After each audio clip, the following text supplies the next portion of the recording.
नमस्कार दोस्तों, PD India YouTube मंच पर आपका हार्दिक स्वागत है। मैं कुमार विवेक। बड़ी खबर आ रही है उत्तर प्रदेश की राजनीति को लेकर। उत्तर प्रदेश के अंदर अभी जो है चुनाव हुए, जिसके बाद जो उपचुनाव हुए उसके बाद कुछ राजनीतिक गर्म नज़र आई।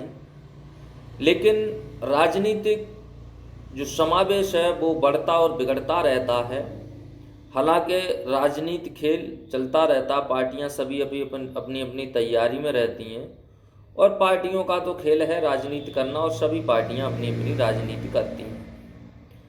लेकिन बड़ी खबर है समाजवादी पार्टी और पल्लवी पटेल को लेकर। पल्लवी पटेल जो है फूलपुर से सांसद हैं।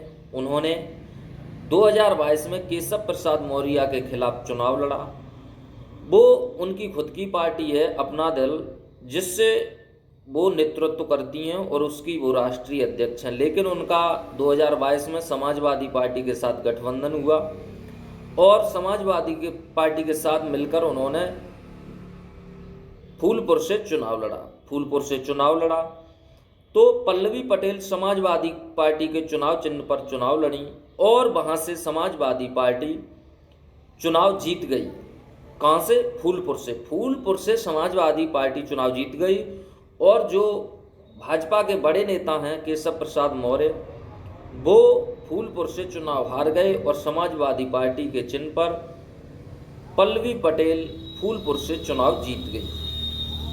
हालांकि 2022 में समाजवादी पार्टी की सरकार नहीं बन सकी और सरकार दोबारा भाजपा की उत्तर प्रदेश के अंदर बन गई, जिसके बाद राजनीतिक पार्टियों में उछल कूद पैदा हो गई। लेकिन जब 2023 के अंदर उत्तर प्रदेश के अंदर राज्यसभा के चुनाव हुए तो समाजवादी पार्टी के 7 विधायक भाजपा को क्रॉस वोटिंग कर दिए। यानी वो विधायक तो भाजपा के थे, लेकिन वो विधायक तो सपा के थे, लेकिन उन्होंने वोट जो है भाजपा को दे दिया और भाजपा ने उन पर दबाव बनाया, पैसे दिए या क्या किया। लेकिन लोकतंत्र में ऐसा नहीं करना चाहिए। तो भाजपा ने उन पर बहुत ही दबाव बनाकर उनसे वोट ले लिया। हालांकि वो लोग उन्हीं के फेवर थे। पल्लवी पटेल का भी नाम आया कि पल्लवी पटेल भी बीजेपी को वोट दे सकती हैं। लेकिन अखिलेश यादव ने जो पीडीए की रणनीति बनाई है, उसी के तहत पल्लवी पटेल ने पीडीए रणनीति के तहत कहा कि हम पिछड़े को ही या दलित को ही वोट देंगे, दूसरे किसी को नहीं देंगे। हालांकि कयास ये लगाए जा रहे थे कि पल्लवी पटेल भी बीजेपी को वोट दे सकती हैं, लेकिन उन्होंने ऐसा नहीं किया।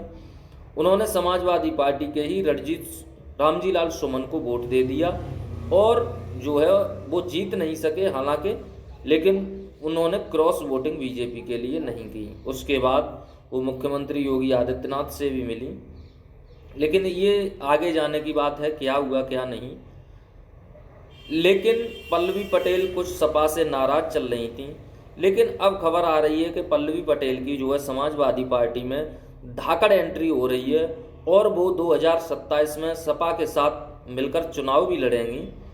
और अब बीजेपी के खिलाफ सबसे आक्रामक अगर विधानसभा में कोई नज़र आ रहा है तो वो पल्लवी पटेल ही विधानसभा के अंदर समाजवादी पार्टी के लिए आक्रामक मूड में नज़र आ रही हैं और भाजपा के जो है बहुत ही उस तरीके से विरोध कर रही हैं और कई मामलों में वो भाजपा का खुलकर। तो पल्लवी पटेल की अब सपा में वापसी हो गई है और पल्लवी पटेल सपा से चुनाव भी लड़ेंगे, ये खबर पक्की है। और पल्लवी पटेल के फिर से 2027 में समाजवादी पार्टी से गठबंधन होगा। तो पल्लवी पटेल के समाजवादी पार्टी में आने से सपा कितनी मजबूत होगी या क्या फ़ायदा होगा सपा को, कमेंट में हमें ज़रूर बताएं। चैनल पर नए हैं तो चैनल को सब्सक्राइब करें। वीडियो अच्छी लगी तो वीडियो को एक लाइक ज़रूर करें। धन्यवाद।